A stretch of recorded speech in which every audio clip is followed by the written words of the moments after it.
રાજકોટ શહેરની અંદર Bhaktinagar police station વિસ્તારમાં આજી નદીના કિનારે આવેલા જંગલેશ્વર વિસ્તારમાં અમુક વિસ્તારને ડીમાર્ક કરવામાં આવ્યો છે, જેનું ડિમોલિશન જે છે એ 23 તારીખથી શરૂ કરવામાં આવનાર છે.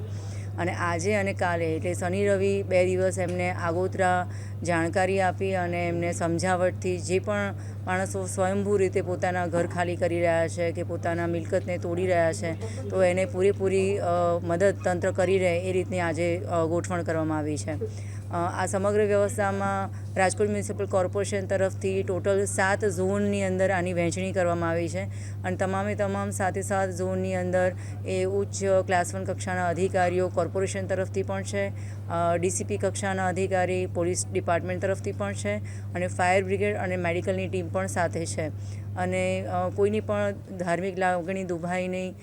જે વૃદ્ધ છે, બાળકો છે, મહિલાઓ છે, એમની ગરિમા સચવાઈ રહે અને શાંતિપૂર્ણ રીતે આખી સમગ્ર પ્રક્રિયા થાય એના માટે પ્રોપર પ્લાનિંગ કરવામાં આવ્યું છે. હા,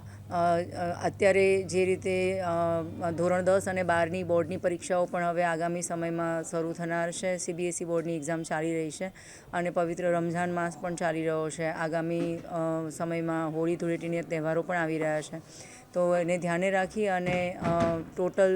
10 જેટલી SRPF કંપનીઓની મદદ લેવામાં આવી છે અને આ સિવાય બીજા જિલ્લાઓમાંથી પોલીસ અને અધિકારીઓની મદદ લેવામાં આવી રહી છે. અત્યારે 2 દિવસ આમ તો તંત્રએ લગભગ મહિનાઓ પહેલાં જે પણ પ્રોસેસ ફોલો કરવાની હોય એ આખી કાયદાકીય પ્રોસેસ કરી અને એમને પૂરતી સમય પણ આપ્યો છે, એમને નોટિસ પણ આપી છે, સમજાવટ પણ કરવામાં આવી રહી છે અને હજુ એ સમજાવટનો દોર એ આવતીકાલે ચાલુ રહેશે. જ્યાં પણ અમને એવું લાગશે કે કોઈ